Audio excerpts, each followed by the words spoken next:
আসসালামু আলাইকুম ওয়া রাহমাতুল্লাহি ওয়া বারাকাতুহু। Welcome back to my channel SMTV media. আমি আবারও চলে আসলাম আপনাদের মাঝে দু একটা কথা বলার জন্য।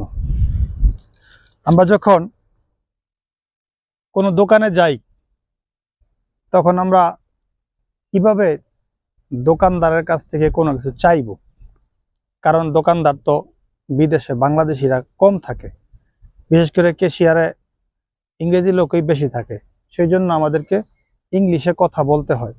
তো আমরা ইংলিশে কিভাবে কথা বলবো বা ওখান থেকে কিভাবে আমরা চাইব? তো সব সময় কোনো কিছু চাইতে হইলে ভদ্র ভাষায়, মার্জিত ভাষায় কথা বলতে হয়। মার্জিত ভাষায় কথা বলতে গেলে তখন এক্সকিউজ মি, প্লিজ এগুলা বলতে হয়। তো কোনো কিছু চাইতে গেলে আপনি প্রথম বলতে পারেন, can you give me a pen, can you give me some food, can you give me some biscuit. তো এই জাতীয় কথাগুলা যদি আপনি শুরু করেন বা এভাবে বলেন, তাহলে যে ক্যাশিয়ার আছে সে আপনাকে অনেক ভদ্র বা নম্র ভাববে।